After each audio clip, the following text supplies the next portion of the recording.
Hi, I'm Angel Nightingale. Welcome to my channel. Dive into a world of diverse content that enriches your mind and soul. Discover the benefits of herbs and spices, explore mini episodes for adults tackling real-life situations, and enjoy kids' stories and educational videos for all ages. Immerse yourself in the beauty of nature with videos on animals and waterfalls and learn tips for skin and hair health. Plus, enjoy a variety of music to soothe your soul. Join our community and experience the magic of learning, nature, and wellness. Subscribe now and never miss an update. Orange creamsicle mousse. Ingredients: 1½ cups cold heavy cream divided, 8 ounces cold mascarpone cheese divided, 3/4 cup plus 2 tablespoons granulated sugar divided, 1 cup thawed frozen orange juice concentrate, 1 tablespoon vanilla extract, 1/4 teaspoon kosher salt, crushed vanilla wafer cookies, for garnish, optional. Finely grated orange zest, for garnish, optional. Instructions: place half a cup of the cold heavy cream, 2 ounces of the cold mascarpone cheese, about 1/4 cup, and 2 tablespoons of the granulated sugar in the bowl of a stand mixer or medium bowl if using an electric hand mixer or making by hand. Beat with the whisk attachment on medium speed until soft peaks form, 2 to 3.5 minutes. Transfer to another bowl, or leave in the bowl if using a hand mixer or making by hand. Place the remaining 6 ounces cold mascarpone cheese, generous 3/4 cup, remaining 3/4 cup granulated sugar, 1 cup thawed frozen orange juice concentrate, 1 tablespoon vanilla extract, and 1/4 teaspoon kosher salt in the now empty bowl, or large bowl if using an electric hand mixer or whisking by hand. Beat with the whisk attachment on medium speed until smooth and the sugar is dissolved, about 1.5 minutes. Scrape down the sides of the bowl with a flexible spatula. Add the remaining 1 cup cold heavy cream and beat on medium speed until medium peaks form, 2.5 minutes. Divide the mixture between 8, at least 6 ounce, glasses, jars, or ramekins. 2/3 cup per glass. Spoon it in or transfer the filling into a large zip-top bag.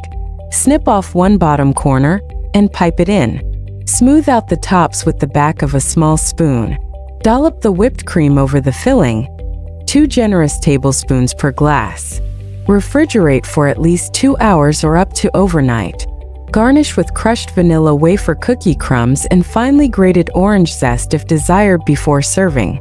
Recipe notes: make ahead. The orange mousses can be made, covered, and refrigerated up to 1 day ahead. Storage: leftovers can be covered and refrigerated for up to 4 days. Ingredients you'll need for orange creamsicle mousse: heavy cream. Cold heavy cream whips up and gives the mousse and topping their extra creamy consistency. Mascarpone cheese. Mascarpone cheese is my dessert secret weapon. Sugar. Granulated white sugar sweetens the mousse. Frozen orange juice concentrate. Frozen OJ concentrate gives fresh orange flavor and tartness to the mousse. Thaw it in the refrigerator before using. Vanilla extract. No creamsicle dessert is complete without vanilla extract, and the mousse uses a full tablespoon. Vanilla wafer cookies and orange zest. You can garnish the mousses with crushed vanilla wafer cookies for some crunch and some fresh orange zest for some color and punch of orange flavor, but these are purely optional. How to make orange creamsicle mousse. Make the whipped topping. Beat cold heavy cream, mascarpone cheese, and sugar together until it forms soft peaks. Mix the mousse base.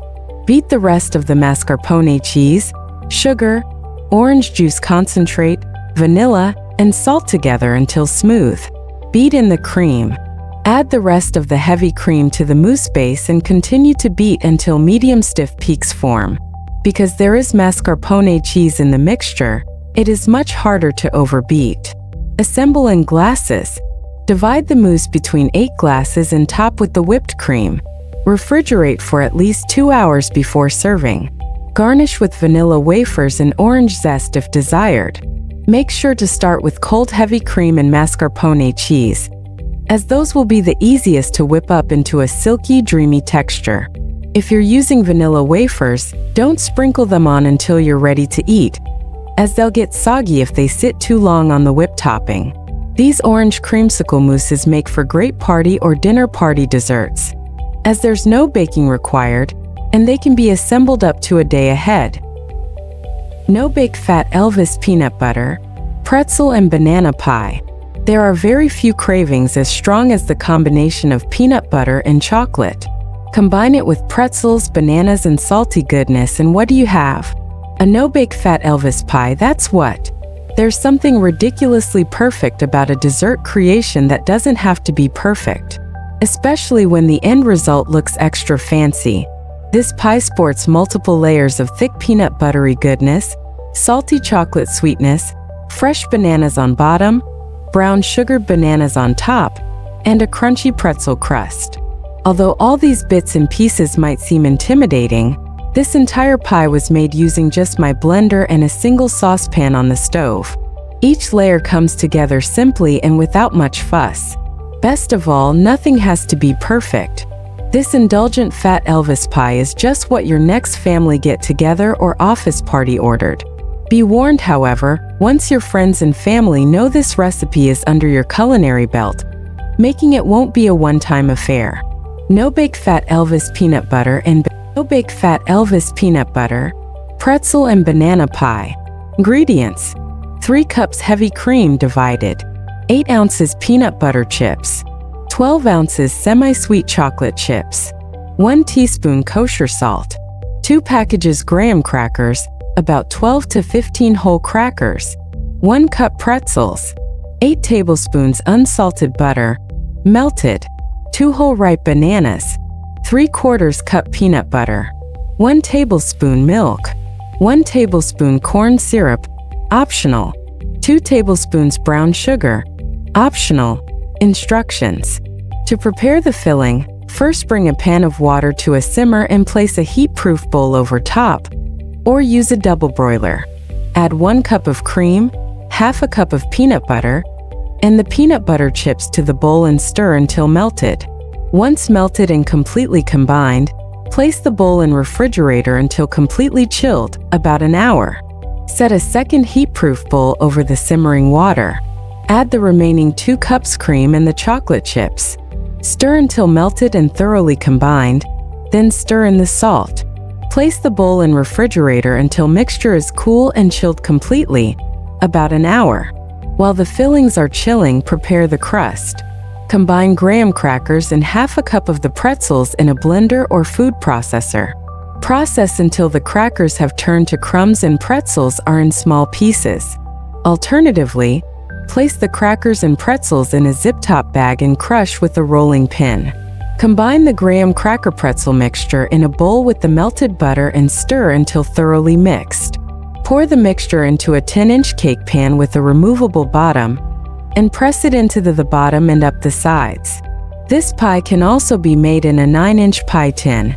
You will not need all of the crust mixture. Slice 1 whole banana and half of the second banana into rounds. Arrange them in a single layer over the bottom of the crust. Remove peanut butter mixture from refrigerator and mix in the milk, corn syrup, if using, and remaining 1/4 cup of the peanut butter. Stir until smooth. The mixture should lighten and gain a small amount of volume and spoon easily. Spread the peanut butter layer over cut bananas in pan.